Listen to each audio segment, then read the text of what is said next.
కృష్ణం కమలపత్రాక్షం పుణ్యశ్రవణకీర్తనం వాసుదేవం జగద్యోనిం నోమి నారాయణం హరిం.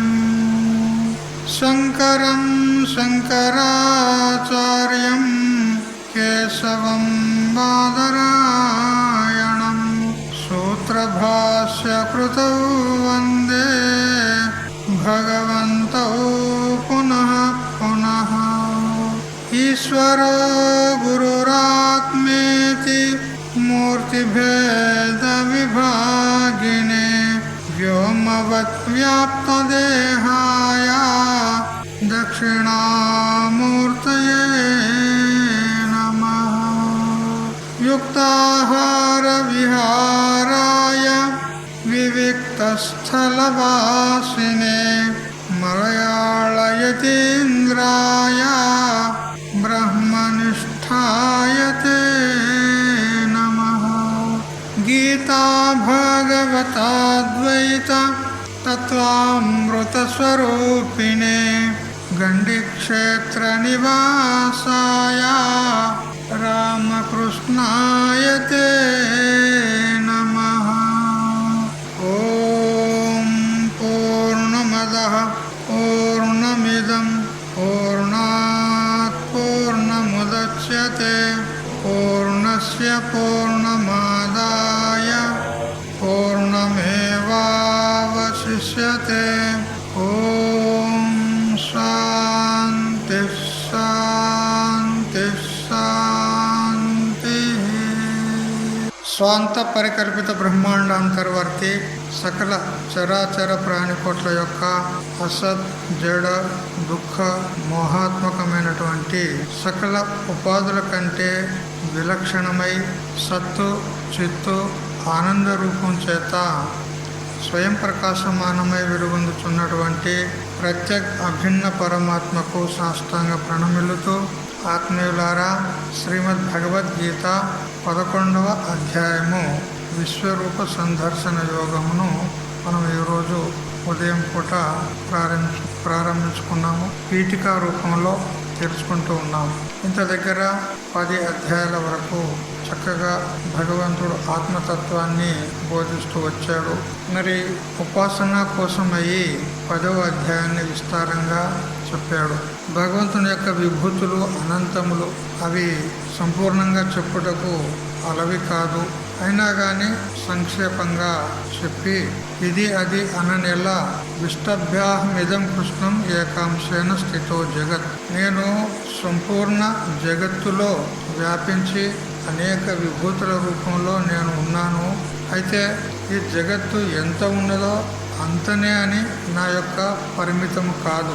పాదోస్య విశ్వభూతాన్ని త్రిపాదస్యామృతం దివి అని చెప్పిన ప్రకారంగా ఈ జగత్తంతా కూడా నా యొక్క ఒక అంశంలో ఉన్నది. ఇంకా నేను ఎంతో మిగిలి ఉన్నాను. ఇంకా 3 పాదాలు మిగిలి ఉన్నానన్నాడు, కానీ అది కేవలం ఔపచారికం. ఎంతో మిగిలి ఉన్నది పరమాత్మ. ఆ ఒక అంశంలో ఉన్నటువంటి జగత్తులోనే అనంతమైనటువంటి విభూతులు ఉన్నాయి. వాటిని చెప్పనలవి కాదంటే ఇంకా ఆ బ్రహ్మాండాన్ని అతిక్రమించి కూడా ఎంతో విస్తారంగా పరమాత్మ వ్యాపించి ఉన్నాడు. అటువంటి దివ్యమైనటువంటి విభూతులను అర్జునుల వారు శ్రీకృష్ణుని యొక్క ముఖారవిందం నుండి చాలా శ్రద్ధగా ఏకాగ్రతతో విన్నాడు.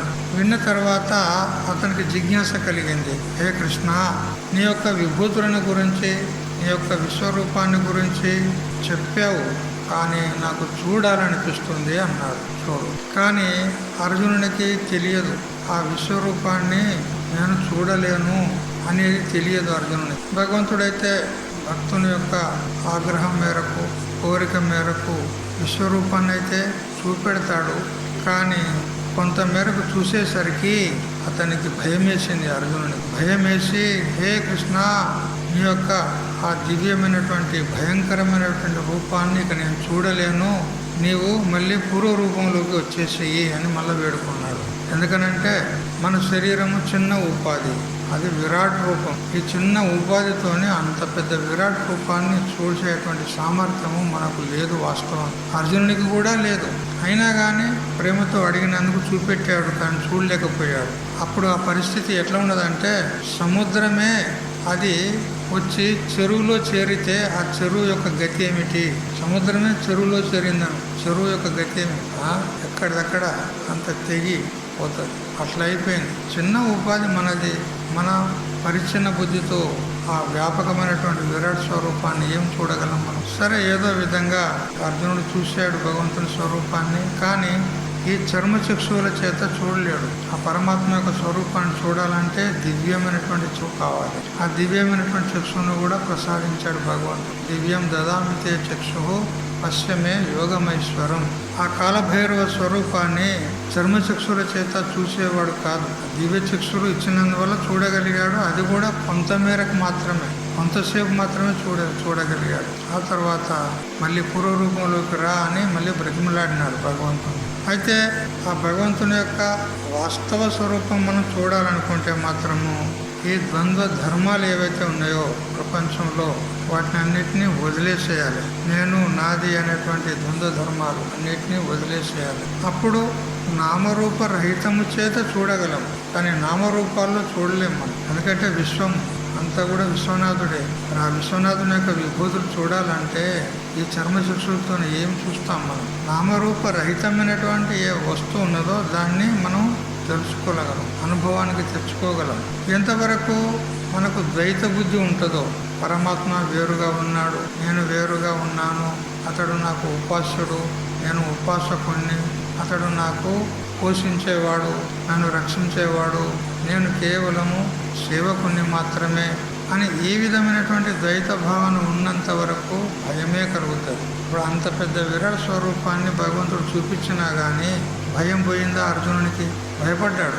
భయం పోలేసుడు. ఎందుకంటే ఆ విరాట్ స్వరూపుడు పరమాత్మ, నేను కేవలం ఒక భక్తుణ్ణి అని భేదభావంతో చూశాడు ఆ విరాట్ స్వరూపాన్ని. ఎక్కడైతే భేదభావం ఉంటుందో అక్కడ భయం తప్పకుండా ఉంటుంది. ద్వితీయాద్వై భయం భవతి, అది భగవత్ స్వరూపమే అయితే అవుగాక.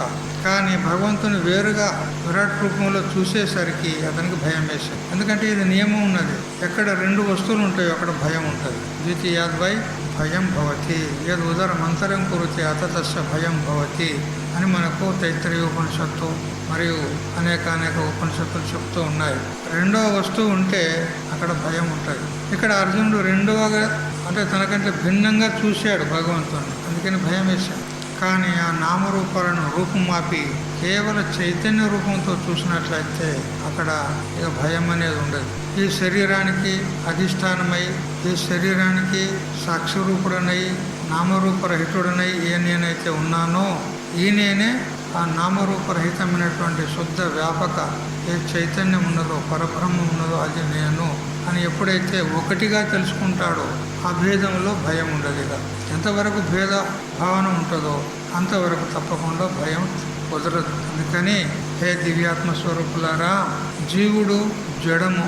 జీవుడు అని ఎవరికన్నా మనము ఈ అంతఃకరణాన్ని లేదా మనస్సును లేదా అవిద్యను అభిమానించేటువంటి వాడు జీవుడు. ఈ మనసుతో తాదాత్మ్యమైనాడు, ఏకీభావాన్ని పొందినాడు. దానితో ఐక్యం చెందేసరికి ఆ అంతఃకరణలో కలిగేటువంటి కర్తృత్వాలు, భోక్తృత్వాలు, సుఖము, దుఃఖము, కామము, క్రోధము మొదలైనటువంటి అన్ని గుణాలన్నీ కూడా తన మీద ఆరోపించుకొని ఇక ఏడుస్తూ ఉన్నాడు. అనీశయ శోచతి ముహ్యమానః అని ముండకోపనిషత్తు చెప్పిన ప్రకారంగా ఇతడు సర్వజ్ఞుడు, సర్వేశ్వరుడై ఉండి కూడా అనీశ్వరుడైపోయినాడు, అసమర్థుడైపోయినాడు. అయిపోయి ఏడుస్తూ ఉన్నాడు, సంసారంలో చిక్కుకొని ఏడుస్తూ ఉన్నాడు. అందుకని జీవుడు జడమైనటువంటి వాడు. ఎందుకంటే అంతఃకరణంలో ప్రతిబింబిత చైతన్యమునకు జీవుడు అన్నాం. ప్రతిబింబం ఏదైతే ఉంటుందో జడమే ఉంటుంది. ఇప్పుడు మన ప్రతిబింబము అద్దంలో కనపడుతుంది. ఆ అద్దంలోని ప్రతిబింబము ఏమైనా తెలుసుకుంటుందా? దానికి తెలివి ఉన్నదా? అద్దంలో కనపడే ప్రతిబింబం దానికి తెలివి ఉన్నదా? తెలుసుకుంటుందా? తెలుసుకో, జడం ఉన్నది. అట్లా అంతఃకరణంలో చైతన్యం ఒక ప్రతిబింబం ఏదైతే ఉందో దానికే జీవుడు అన్నాం. ఆ జీవుడు జడం ఉన్నాడు. ఈ విశ్వమంతా కూడా పరమాత్మనే వ్యాపించి పరిపూర్ణుడని భావించి ఆ పరిపూర్ణ వ్యాపక చైతన్యమే నా స్వరూపం అని ఎప్పుడైతే తెలుసుకుంటామో అప్పుడు ఇక భయం ఉండదు. ఈ విరాట్ స్వరూపం అంతా ఏదైతే ఉందో అది ఈశ్వరుని యొక్క స్థూల శరీరం. మనకెట్లా ఇప్పుడు ఈ దృశ్యమాన శరీరం ఉంది కదా, ఇది స్థూల శరీరం. దీనిలోన ఉండేది అంతఃకరణము, మనసు, బుద్ధి, పంచ జ్ఞానేంద్రియాలు, పంచ కర్మేంద్రియాలు, పంచ ప్రాణాలు, మొత్తం 17 తత్వాలతో కూడినటువంటిది సూక్ష్మ శరీరం. ఇది కనపడేది స్థూల శరీరం. మనకు ఏ విధంగా ఈ దృశ్యమాన శరీరం స్థూల శరీరమో, భగవంతునికి విరాట్ స్వరూపం అంతా కూడా స్థూల శరీరమే. అయితే ఆ స్థూల శరీరాన్ని మనం జ్ఞాన దృష్టితో కనుక చూసి ఈ స్థూలమంతా కూడా మిథ్యా, కనపడేదంతా మిథ్యా, ఇది వాస్తవం కాదు, భగవంతుడు అంతటి విరాట్ స్వరూపాన్ని చూపెట్టాడు కదా, అది కూడా మిథ్యా, అది కూడా సత్యం కాదు. మరి ఏది సత్యము? దానికి కూడా అధిష్టాన చైతన్యం ఏదైతే ఉందో నామరూపరహితమైనటువంటి పరబ్రహ్మ, అది సత్యం, అదే మన స్వరూపం అని ఈ విధంగా తెలుసుకోవాలి. అయితే ఈ విశ్వరూప దర్శనము ఏదో కల్పన అని అనుకోరాదు. వ్యవహారిక దృష్టితో సత్యమే, కానీ పారమార్థిక దృష్టితో సత్యం కాదు. ఏది కనపడుతుందో అది లేకుండా పోతుంది. ఈ దృశ్యం తన నశ్యం, ఏది కనపడుతుందో అది నాశనమైపోతుంది. అంతటి విరాట్ స్వరూపము ఆయనకు చూపించినంత మాత్రమే ఉంది, తర్వాత ఉందా? లేదు. మరి లేకుండా పోతే అది సత్యమా? చెప్పండి, సత్యం కాదు. రాముడు అవతరించాడు, ఉన్నాడా? ఇప్పుడు లేడు. ఆ శరీరము మిథ్యా. కృష్ణుడు అవతరించాడు, ఆ శరీరం ఉన్నదా? ఇప్పుడు లేదు. ఆ శరీరం కూడా మిథ్యా. మరి ఏది సత్యము అంటే ఆ శరీరంలో ఉన్నటువంటి ఏ చైతన్యం అయితే ఉందో ఆ శరీరం ఉత్పన్నం కాకముందుకు ఉన్నది, శరీరం ఉత్పన్నమైన తర్వాత ఉన్నది, ఆ శరీరం మాయమైన తర్వాత కూడా ఉంది, అది సత్యం. అందుకని ఎప్పుడు కూడా మనం కళ్ళతో చూడాలి భగవంతుణ్ణి అని మాత్రం అనుకోవద్దు. ఎందుకంటే అది కంటికి కనపడేదే కాదు. కళ్ళకు కనపడేది ఏది ఉంటుంది? రూప విషయం ఉంటుంది కదా. నేత్రేంద్రియానికి విషయం ఏది? రూపం. శ్రోత్రేంద్రియానికి విషయం ఏది? శబ్దము. త్వచేంద్రియానికి విషయం ఏది? స్పర్శము. రసనేంద్రియానికి విషయము రసము. గ్రాణేంద్రియానికి గంధము. ఆయా ఇంద్రియాలకు ఆయా విషయాలు ఉన్నాయి. మరి నేత్రేంద్రియానికి రూపం, నేత్రేంద్రియానికి విషయం రూపం. మరి భగవంతునికి రూపం ఉన్నదా? అశబ్దం అస్పర్శం రూపం అవ్యయం తథారసం నిత్యమగంధవచ్చయత్ అని కఠోపనిషత్తు చెప్తుంది. ఆ పరమాత్మ యందు శబ్దము లేదు, స్పర్శము లేదు, రూపము లేదు, రసము లేదు, గంధం లేదు. మరి లేకపోతే ఇంద్రియాలకు ఎట్లా గోచరం అవుతుంది? ఇంద్రియాలకు ఎట్లా తెలియబడుతుంది? ఇంద్రియాలకు తెలియబడేది కాదు, అది కేవలం మనసు చేత అనుభవానికి తెచ్చుకునేది ఉంటుంది అంతే, కనపడేది కాదు. కనపడిందంటే అది మాయమవుతుంది. ఏది మాయమవుతుందో అది సత్యం కాదు, అంతే. ఒకవేళ ఉపాసన చేసి సగుణ సాక్షాత్కారం చేసుకున్నప్పటికీ కూడా శ్రీకృష్ణుడే సాక్షాత్తు నీకు దర్శనం ఇచ్చినాడు, రాముడే సాక్షాత్తుగా దర్శనం ఇచ్చినాడు, అయినా కానీ ఆ రూపం సత్యం కాదు, అది మిథ్యనే, వాస్తవం కాదు. కాబట్టి మరి దివ్యనేత్రం కావాలి మనకు. దివ్యనేత్రం అంటే జ్ఞాననేత్రం. జ్ఞాననేత్రాన్ని సంపాదించుకోవాలి. అంటే సర్వత్రా పరమాత్మనే ఉన్నాడు, ఆ పరమాత్మనే నేను అనేటువంటిదే ఇది జ్ఞానం. అభేద దర్శనం జ్ఞానం. ఆ జ్ఞాన దృష్టి కావాలి. కానీ ఈ స్థూలమైనటువంటి విరాట్ రూపాన్ని సంపూర్ణంగా దర్శించాలి అని మాత్రం మనం భ్రమలో పడొద్దు కదా. మన శరీరాన్ని మనం తెలుసుకోలేము. మన శరీరాన్ని మనం తెలుసుకోగలమా? తెలుసుకోలేము. ఇది ఎవరిది? నాది అంటున్నావా లేదా? తెలిసి అంటున్నావా, తెలియక అంటున్నావా? తెలిసి అంటున్నావా, తెలియక అంటున్నావా? ఇది ఎవరిది అంటే నాది అంటున్నావు. నాది అన్నప్పుడు తెలిసినట్టే కదా, కానీ సంపూర్ణంగా తెలిసిందా నీకు? తెలియలే. ఏదో పై కాళ్ళు చేతులు ముక్కు నోరు చూసి నాది నాది అంటున్నావు, కానీ ఈ లోపల ఎన్ని ఉన్నాయి అవయవాలు? కనపడుతున్నాయా నీకు? కనపడతలేవు. నువ్వు అనుకుంటున్నావు నేను ఒక్కనే అనుకుంటున్నావు, నేను ఒక్కనే అనుకుంటున్నావు, కానీ కోట్లు అనంత కోట్ల జీవులు ఉన్నారు ఇందులో. ఒక్కొక్క రక్తం కణంలో ఎన్నో జీవులు ఉన్నాయి, మనం ఒక్కలమే లేము. అయితే ఆ సూక్ష్మాతి సూక్ష్మమైనటువంటి ఆ జీవుల యొక్క అపేక్ష చేత మన శరీరం వాటికి బ్రహ్మాండం. ఆ సూక్ష్మ జీవులకు మన శరీరం ఒక బ్రహ్మాండం. ఇక మన యొక్క దృష్టితోనే ఈశ్వరుని యొక్క విరాట్ స్వరూపం ఇదంతా బ్రహ్మాండం. చూసారా? ఈ శరీరంలో ఏమేమి ఉన్నాయి? కనీసం మన వీపు అన్న మనం చూసుకునగలమా? మన వీపు కనపడుతుందా? మరి ఏడ తెలిసింది నీకు శరీరం? సంపూర్ణంగా తెలిసిందా? నా శరీరం అంటున్నావు, తెలిసిందా? నీ శరీరం అన్న పూర్తిగా వెనక వీపు తెలిసిందా నీకు?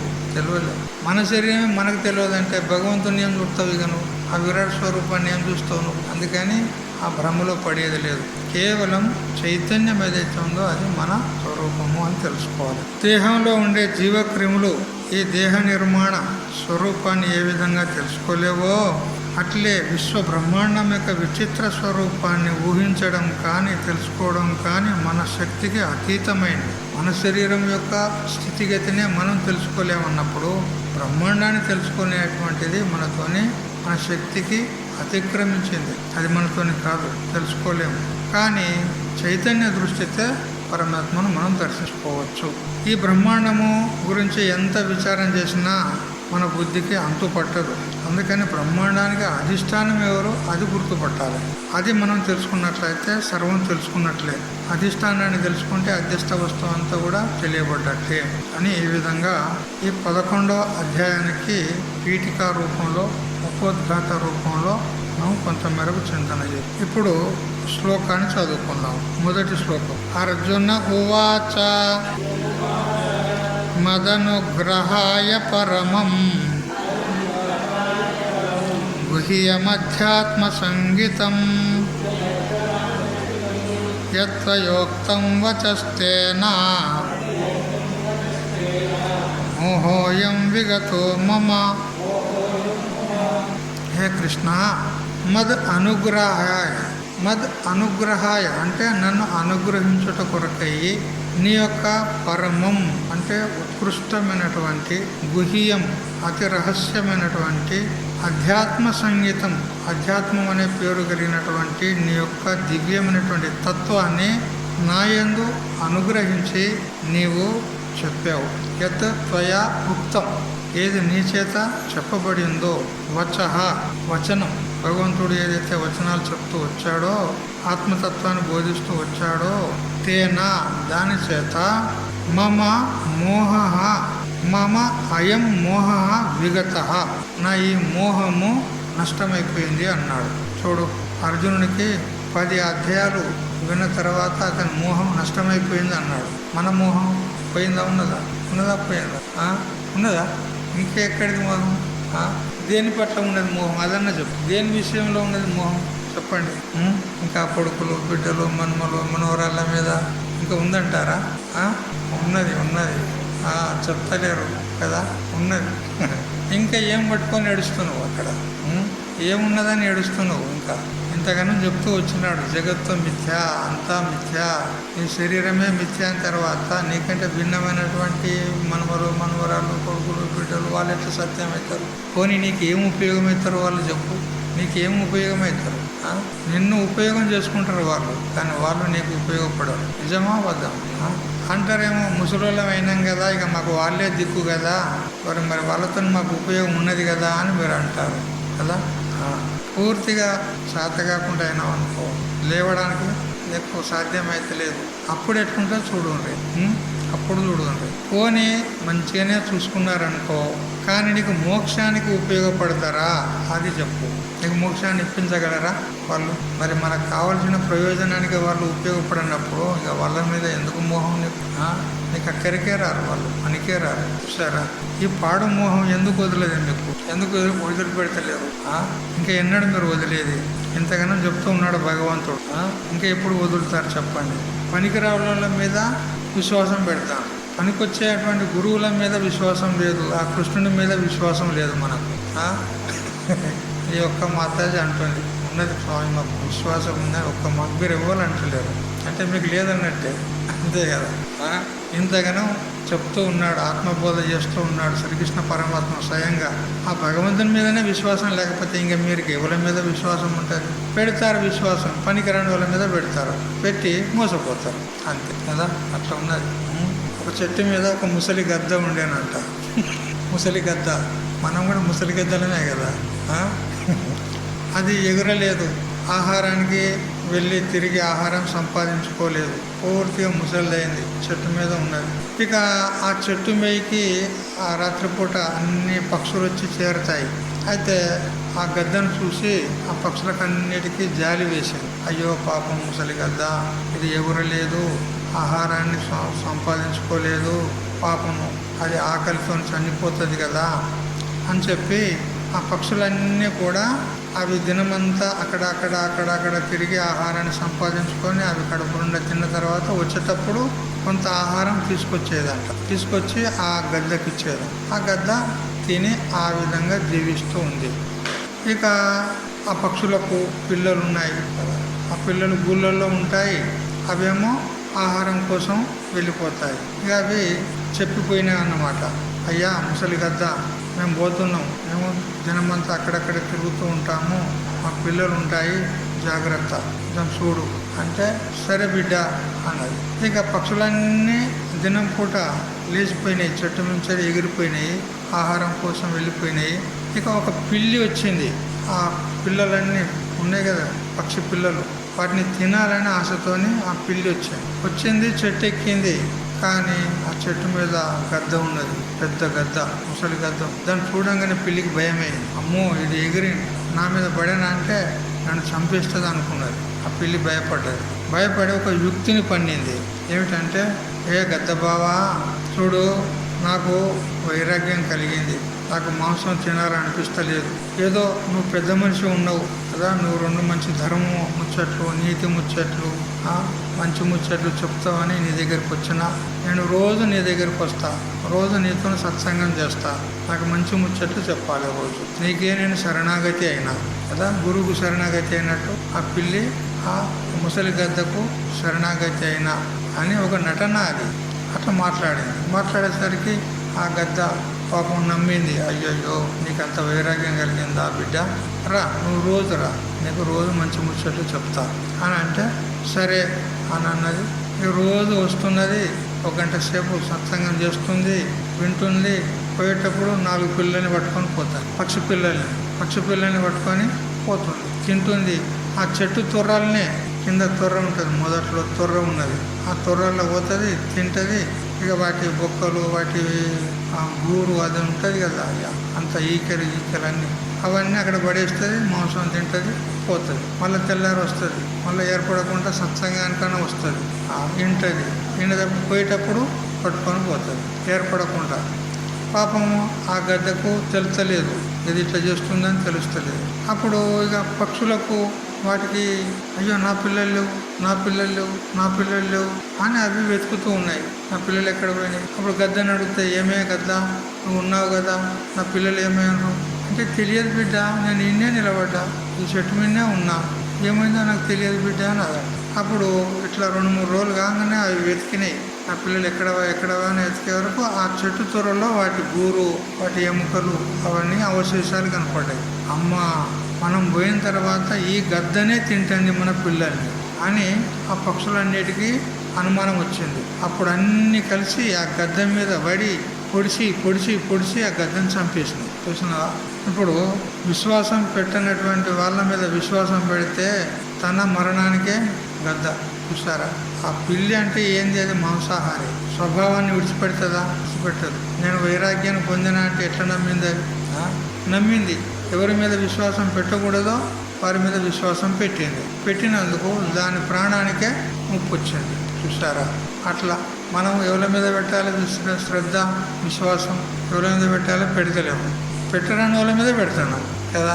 వాళ్ళు ఎందుకు పనికిరారు. మనం ఉన్నన్ని రోజులు మంచిగా ఉపయోగం చేసుకుంటారు. ధనము గడించిన ఎంతవరకని దాసులమని పడి ఉందురురా, నువ్వు సంపాదించినంత వరకే మా నాన్నే, మా బాబే, మా తండ్రి అని అంటారు. మూలకు పడ్డాక ముసలాడు అడబడిపో, సాగుపో, అక్కడపో అంటారు. పోనీ మంచోళ్ళే ఉన్నారు, బిడ్డలు, కొడుకులు, మనవరాలు మంచిగానే చూసుకుంటారు. కానీ మోక్షానికైతే ఎవరు ఉపయోగానికి రారు కదా, ఎవడు పనికిరాడు. మరి ఇప్పుడు మన విశ్వాసము ఎక్కడ పెడుతున్నాం? పనికిరాని వాళ్ళ మీద పెడతాం. కాబట్టి అటువంటి మోసంలో పడకండి. అంటే ఏమి, ఎవడు నా దగ్గర రావద్దురా, మీరంతా వచ్చి మోసగాళ్ళు అని ఇట్లా అనకూర్రి, మీరంతా మోసగాళ్ళు నా దగ్గర రావద్దు అని ఇట్లా అనకుండ్రి. ఎప్పటిలాగానే ఉండర్రి, మళ్ళీ ఎప్పుడు ఎట్లా ప్రేమతో ఉన్నారో అట్లా ప్రేమతోనే ఉండండి. కానీ మోహం పెట్టుకోవద్దు వాళ్ళ మీద. వాళ్ళే సర్వస్వము, వాళ్ళు నాకేదో అవుతారు పోతారు అని మాత్రం వాళ్ళ మీద విశ్వాసం పెట్టుకోకండి. ప్రేమతోనే ఉండండి, నటన చేయండి అంతే, కానీ మోహం మాత్రం పెట్టుకోవద్దు. అది పరమాత్మ మీద పెట్టండి ఆ శ్రద్ధ, ఆ విశ్వాసం. మనం జన్మ ధన్యమైపోతుంది. కానీ పనికిరాని వాళ్ళ మీద, మోసగాళ్ళ మీద శ్రద్ధ పెట్టవద్దు, తెలిసిందా? కాబట్టి మరి ఇక్కడ భగవంతుడు చక్కగా మనకు బోధిస్తూ ఉన్నాడు, గురువులు బోధిస్తూ ఉన్నారు. మరి వాళ్ళ వాక్కుల మీద శ్రద్ధ పెట్టాలి అని చెప్పింది. శాస్త్రస్య గురువాక్యస్య సత్యబుద్ధ్యావధారణ అని చెప్పింది. శాస్త్రవాక్యములందు, గురువాక్యములందు ఇవి సత్యములున్నాయి. నా జన్మ తప్పకుండా వీరి ద్వారా ధన్యమవుతుంది, నేను ముక్తున్నవుతాను, నా కళ్యాణం అవుతుంది అనేటువంటి గట్టి శ్రద్ధ, గట్టి విశ్వాసం పెట్టాలి. ఎవరి యందు? గురువుల యందు, శాస్త్రవాక్యములు. అందుకని భగవంతుడు 10 అధ్యాయాలుగా మనకు చక్కగా బోధిస్తూ వచ్చాడు. మరి ఇప్పుడు అర్జునుడు అంటున్నాడు, నా మోహం పోయింది అన్నాడు. మన మోహం పోయిందా? ఇప్పటికైనా పోగొట్టుకోండి. ప్రపంచం మీద ఉన్నటువంటి ఆసక్తిని వదిలిపెట్టడం. సత్యతం తయారైన ఇంకెందుకు ఆసక్తి ప్రపంచం మీద? ఇంకా కూడా విరక్తి ఎరుగుతలేదా? ఇంకేం సాధిస్తావు? ప్రపంచం మీద మోహం పెట్టుకొని ఏం సాధిస్తావు? ఏమి సాధించలేవు. నువ్వు సాధిస్తే కూడా ఏం ప్రయోజనం కూడా లేదు. అందుకని మన దృష్టిని అంతటిని కూడా పరమాత్మ వైపుకు మరల్చాలి.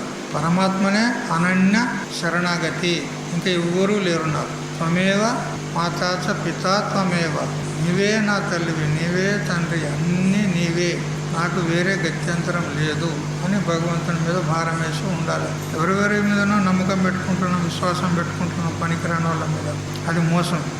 కాబట్టి భగవంతుడు ఏదైతే మనకు వాక్కులు చెప్తూ ఉన్నాడో అవి చాలా శ్రేష్టమైనవి అని అర్జునుడు అంటున్నాడు. పరమం వచః, శ్రేష్టమైనటువంటి వచనాలు. అంటే ఆ వచనాలు విన్నట్లయితే మన కళ్యాణం తప్పకుండా అవుతుంది అని చెప్పినాడు. మరియు గుహ్యము అన్నాడు. గుహ్యము అంటే రహస్యమైనటువంటి అధ్యాత్మ విద్య అన్నాడు.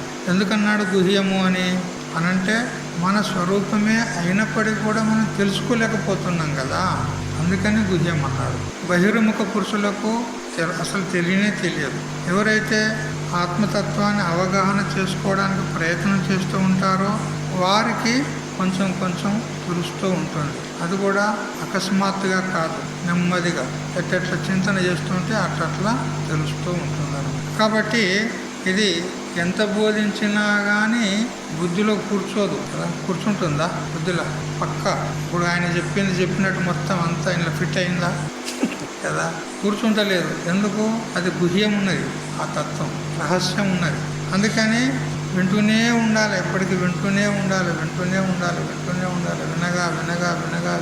వినగా ఒకసారి ఆ బుద్ధి సూక్ష్మమైనప్పుడు అప్పుడు పట్టుకోగలదు ఆ పరబ్రహ్మతత్వాన్ని. ఇంకా స్థూలం ఉన్నది మన బుద్ధి స్థూలం ఉన్నది, ఇంకా అది చాలా సూక్ష్మం కావాలి. సూక్ష్మం కావాలంటే ఉపాసన బాగా చేయండి, జపం బాగా చేయండి.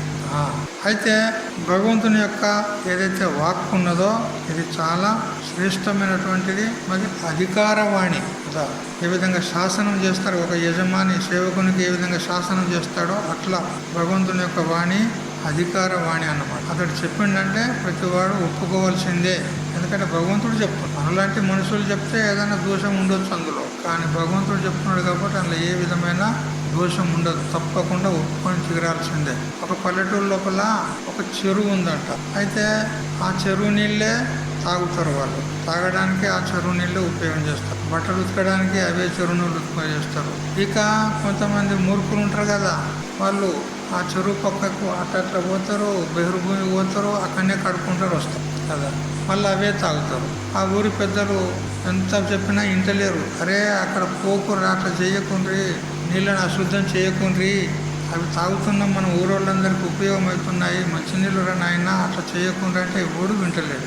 అప్పుడు ఆ ఊరు గ్రామ పెద్ద గవర్నమెంట్ వాళ్ళు ఉంటారు కదా, పోలీసు వాళ్ళ దగ్గర పోయి, అయ్యా ఎవరు వింటలేరు, ఇట్లా చెరువు నీళ్ళని పాడు చేస్తున్నారు, అక్కడనే మలమూత్రాలు వదులుతున్నారు చెరువులోనే, కొంచెం మీరైనా అదుపులో పెట్టండి అని ఆ గ్రామ పెద్ద అంటే ఇక ఒక కానిస్టేబుల్ని పంపించి ఒక బోర్డు రాసి పెట్టాడు. బోర్డు రాసి ఎవరైనా కానీ ఈ చెరువు చుట్టుపట్ల ఎవరు కూడా మలమూత్రాలు వదిలినట్లయితే వాళ్లకు కఠిన శిక్ష విధించబడును అని పెద్ద బోర్డు పెట్టినాడు. ఆ చెరువు కట్ట మీద కానిస్టేబుల్ ఉన్నాడు. ఇప్పుడు పోతారా ఎవరైనా అక్కడికి? చేస్తారా? చేయరు. ఎందుకంటే అధికార వాణి, గవర్నమెంట్ ఆర్డర్, అధికారవాణి, ఆడ బోర్డు రాసి పెట్టారు, ఎవరు కూడా అక్కడ పోరు. అంటే అది చెప్పింది తప్పకుండా పాటిస్తారన్నమాట కదా. అంటే అధికారవాణి ప్రయోగం చేస్తేనే వింటారు, మామూలు వాళ్ళు చెప్తే వినరు. అట్లనమాట. మరి భగవంతుని యొక్క వాణి ఎటువంటిది? అధికారవాణి అనమాట. ఎవరైనా వినాల్సిందే, వినకపోతే వాడు పతనం అయిపోతాడు, అంతే. ఇది గ్యారంటీ. ఎందుకో అతడు చెప్పే ప్రతి శబ్దం కూడా మన కళ్యాణాన్ని కోరే ప్రయోగం చేస్తాడు. మరి అటువంటి మాటలను, అటువంటి వాక్యాలను మనం పెడచెవిన పెట్టామనుకోండి, మన కళ్యాణం అవుతుందా? కాదు. అందుకని ప్రతి అక్షరము, ప్రతి శబ్దము కూడా చాలా విలువైనటువంటిది, భగవంతుడు చెప్పేటువంటి వాక్యం. అందుకని గుహ్యమైనటువంటిది అని చెప్పినాడు. గీతోపదేశం యొక్క ఫలం ఏమిటి కదా, ఇంతగా చెప్తున్నాడు భగవంతుడు, గీతోపదేశం చేస్తున్నాడు. దీని ఫలం ఏమిటి అని అంటే ఏం చెప్తారు? అర్జునునికి గీతోపదేశం చేస్తున్నాడు. ఎందుకు చేస్తున్నాడు అంటే, అతనికి భీష్మ ద్రోణాదుల యందు ఉన్నటువంటి ఏ మోహం ఉన్నదో, అంటే నేను చంపుతాను, వారు నా చేత చంపబడతారు, వాళ్ళు నాకు వియోగమవుతారు, ఆ వియోగ దుఃఖాన్ని నేను భరించలేను, అందుకని నేను చంపను అనేటువంటి మోహం అతనికి కలిగింది. మరి భగవంతుడు గీతను ఇప్పుడు 10 అధ్యాయాలు బోధించినాడు. బోధించిన తర్వాత ఇప్పుడు అర్జునుడు ఏమన్నాడు? మోహోయం విగతో మమ, నా మోహము పోయింది అన్నాడు. నా మోహం పోయింది అన్నాడు. చూసారా? అయితే మోహము ముఖ్యంగా 2 ప్రకారాలు. ఒకటి కర్తవ్య మోహము, ఒకటి స్వరూపగత మోహం. కర్తవ్య మోహం అంటే ఇప్పుడు యుద్ధము చేయుట, ఆ క్షత్రుడైనటువంటి అర్జునునికి కర్తవ్యం ఉంది. ఆ కర్తవ్యాన్ని విస్మరించినాడు మోహం చేత. అంటే నేను యుద్ధం చేయనని కూర్చున్నాడు, మోహం కలిగింది. ఏం మోహం ఇది? కర్తవ్య మోహం. అంటే తన క్షత్రియ కర్తవ్యం ఉన్నది యుద్ధం చేయాలి, కానీ మోహం చేత ఆ కర్తవ్యాన్ని విస్మరించారు. అందుకని ఈ మోహం ఎటువంటిది అని అంటే కర్తవ్య మోహము అంటారు, ధర్మగత మోహము అంటారు. ఇక రెండవది స్వరూప మోహము. స్వరూపగత మోహం అంటే మన స్వరూపాన్ని యథాతథంగా పరబ్రహ్మ చేత అభిన్నంగా తెలుసుకుంటే ఆ మోహం పోతుంది. మరి ఇక్కడ మోహం పోయింది అన్నాడు అర్జునుడు. మరి మోహం పోయిందన్న తర్వాత మళ్ళీ ఈ 11వ అధ్యాయం, మరి మిగతా 18 అధ్యాయాల దగ్గర ఇంకా ఈ 8 అధ్యాయాలు మిగిలిపోయినాయి. 10 అధ్యాయాలు అయిపోయినాయి ఇంత దగ్గర. 18 అధ్యాయాలు కదా మొత్తం భగవద్గీతలో. మరి ఇంకా 8 అధ్యాయాలు మిగిలిపోయినాయి. మరి అవి ఎందుకు చెప్తున్నాడు ఇక్కడ భగవంతుడు? ఆ మోహం పోయిందన్నాడు కదా, పోయిందన్నాడు కదా. మోహం పోయిన తర్వాత మళ్ళీ ఎందుకు చెప్పాలిగా? చెప్పాల్సిన అవసరమే ఉన్నది అని అంటే అదేన్నమాట. కర్తవ్య మోహం పోయింది, ఇంకా స్వరూప మోహం ఉండింది.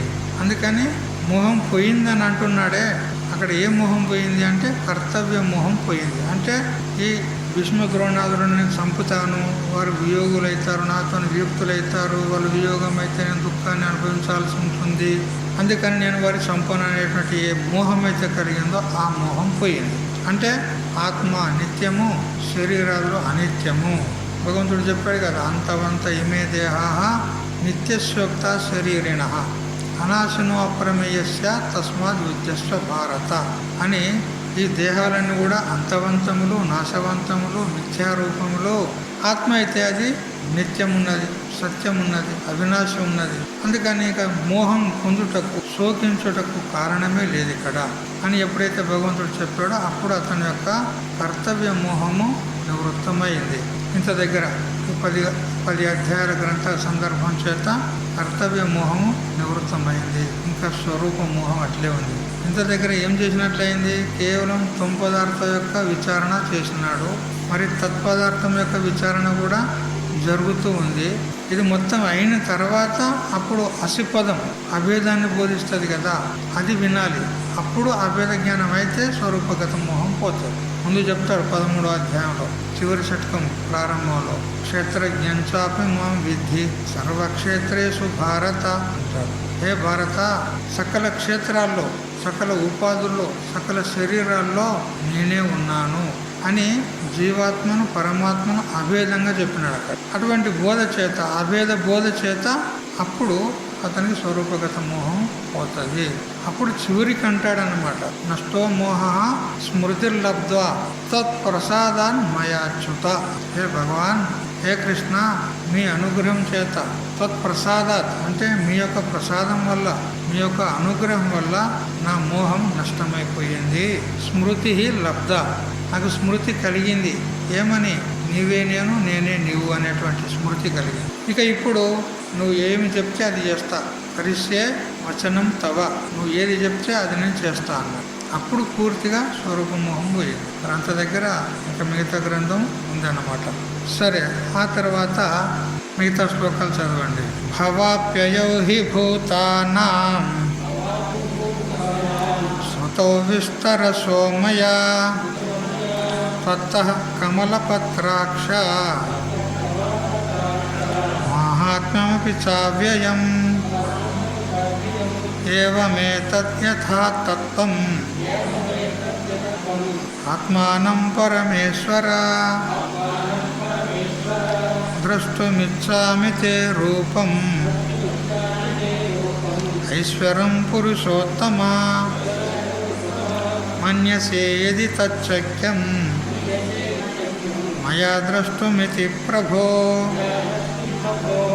యోగేశ్వర తతో మే త్వం దర్శయాత్మానమవ్యయం.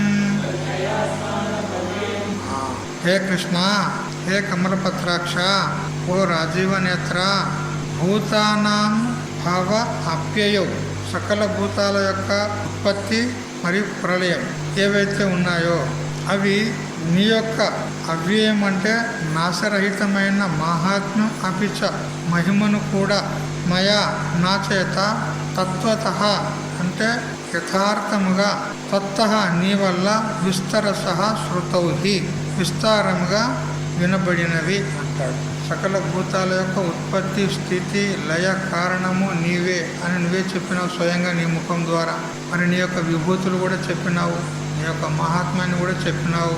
కాబట్టి అవన్నీ నేను ఏకాగ్ర చిత్తం చేత, శ్రద్ధ చేత, ప్రేమ చేత నీ అవ్యయమైనటువంటి ఆ స్వరూపాన్ని నేను విన్నాను అంటాడు. హే పరమేశ్వర, పరమేశ్వరుడు ఓ శ్రీకృష్ణమూర్తి, ఆత్మానం తం యథా ఏవం ఏతత్, నిన్ను గూర్చి నీవెట్లు చెప్పితివో అదే ప్రకారంగా హే పురుషోత్తమ, హే కృష్ణ, నీ యొక్క ఐశ్వర్యం రూపం, నీ ఐశ్వర్యయుక్తమైనటువంటి రూపాన్ని ద్రష్టం ఇచ్చామి. ఇంత దగ్గర నీ యొక్క దివ్యమైనటువంటి విభూతులు నాకు చాలా చెప్పావు. వాటిని అన్నిటినీ విన్న తర్వాత నాకు జిజ్ఞాస కలిగింది. ఏమిటి అంటే, విన్నాను నీ విభూతుల గురించి, కానీ నాకు ఇప్పుడు చూడాలనిపిస్తుంది అన్న. నీ యొక్క దివ్య విభూతులను, నీ యొక్క దివ్య లీలలను, నీ దివ్య స్వరూపాన్ని నాకు చూడాలనిపిస్తుంది అన్న. చూసారా? అయితే చూడాలని అయితే అనిపిస్తుంది నాకు. మరి ఆ చూసే యోగ్యత నాలో ఉందా లేదా అది నీకు తెలుసు. అందుకని నేను సర్వజ్ఞుడు, ఈశ్వరుడు కాబట్టి నా మనస్థితి, నా యొక్క యోగ్యత, నా అర్హత నీకు తెలుసు. ఒకవేళ నీ యొక్క దివ్యమైనటువంటి రూపాన్ని చూడగలిగేటువంటి సమర్థుడను నేను ఉన్నాను అని నీకు అనిపిస్తే ఆ దివ్యమైనటువంటి రూపాన్ని చూపెట్టు. ఒకవేళ నాకు ఆ అర్హత లేదనుకుంటే వద్దు. హే యోగేశ్వర, హే ప్రభో, తతః నేను అట్లు చూరగోనుతున్నాను గనుక అట్టి విశ్వరూపం ఏదైతే ఉందో అది నా చేత చూడబడుటకు శక్యమని త్వం మన్యసే యది, నీవు ఒకవేళ అనుకుంటే, అంటే అర్జునుడు తప్పకుండా నా యొక్క దివ్య స్వరూపాన్ని చూసే సమర్థుడు అని ఒకవేళ నీకు అనిపిస్తే చూపెట్టండి. అవ్యయం ఆత్మానం మే దర్శయ, నీ అవ్యయమైనటువంటి స్వరూపాన్ని నాకు చూపెట్టు అంటాడు. మహాత్ములకు గురువులపై అత్యంత భక్తి గల వారి లక్షణము ఇచ్చట నిరూపింపబడినది. చూడు, మహాత్ముల మీద శ్రద్ధ కలిగినటువంటి ఎవరైతే అత్యంత భక్తి కలిగిన వారు ఉంటారో వాళ్ళ లక్షణము ఇక్కడ చెప్పినాడు అంటాడు. అంటే, ఏ గురుదేవా, నేను ఆత్మతత్వాన్ని తెలుసుకొని అవగతం చేసుకొని అనుభూతం ఉనర్చుకునేటువంటి సమర్థుడనైతే నాకు ఆత్మతత్వాన్ని బోధించండి అని వినయంగా అడుగుతాడు అటువంటి భక్తుడు. ఆ లక్షణం ఇక్కడ చూపెట్టినాడు అనమాట అర్జునుడి ద్వారా. ఇప్పుడేమన్నాడు?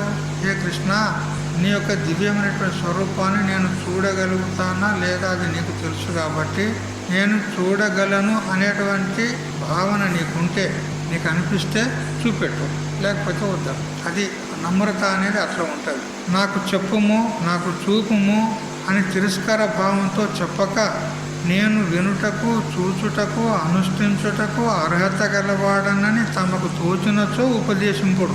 ఎంత నమ్రతతో అంటున్నాడు. హే కృష్ణ, నీ స్వరూపాన్ని చూపెట్టు అని ఇట్లా అడగలే. నేను ఒకవేళ సమర్థుడనని నీకు అనిపిస్తే, నీకు తోస్తే చూపెట్టు. అది నమ్రత అనేది అట్లా ఉంటుంది. వినయం అంటే అట్లా. అది మనందరిలో ఉండాలి. మహాత్ముల దగ్గరికి మనం పోతూ ఉంటాం, అప్పుడప్పుడు తటస్థపడతారు మహాత్ములు. వాళ్ళ దర్శనానికి వెళ్తూ ఉంటాం. మనకి ఏదైనా మన హృదయంలో ఏమైనా సంశయాలు ఉంటే వారికి ఈ విధంగా నమ్రత చేత వినయంతో అడగాలి, ప్రేమతో అడగాలి. ఏ గురుదేవా, ఒక చిన్న సంశయం ఉన్నది, అది మీరు చెప్పమంటే చెప్తా.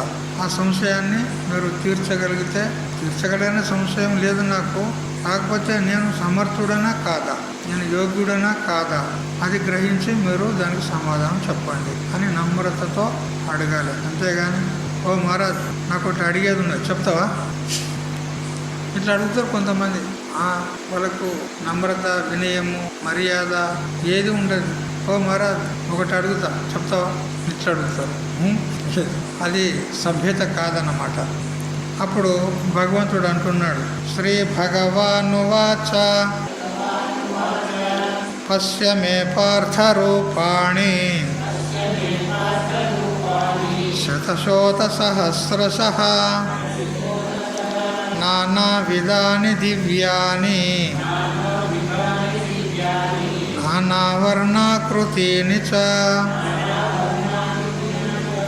హే పార్థ, హే అర్జున, శతశః అత సహస్రశః అసంఖ్యాకములైనటువంటి నానా విధాని అనేక విధములైన నానా వర్ణాకృతిని చ నానా వర్ణముల చేత నానా ఆకృతుల చేత ఉన్నటువంటి దివ్యాని చ అంటే దివ్యమైనటువంటి అపరాకృతమైనటువంటి మే రూపాన్ని నా రూపాలను పశ్య అంటే చూడు అంటాడు. నువ్వు ఇంతగా శ్రద్ధతో, జిజ్ఞాసతో, భక్తితో, ప్రేమతో అడుగుతున్నావు కాబట్టి నువ్వు నాకు మిత్రుడు ఉన్నావు, నాకు భక్తుడు కూడా ఉన్నావు.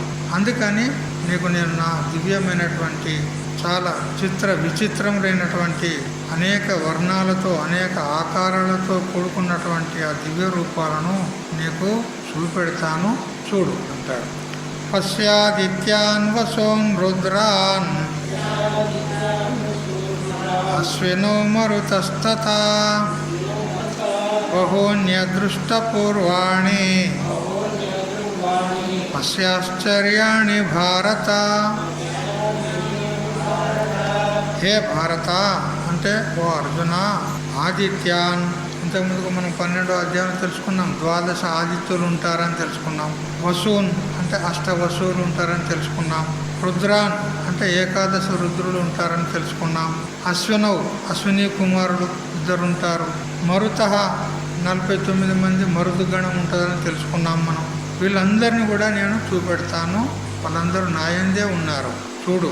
పశ్య అంటే చూడు. తథా అదేవిధంగా అదృష్టపూర్వాణి అంటే పూర్వం ఎప్పుడు కూడా నువ్వు చూడలే అటువంటి దివ్యమైన రూపాలను నేను నీకు చూపిస్తాను.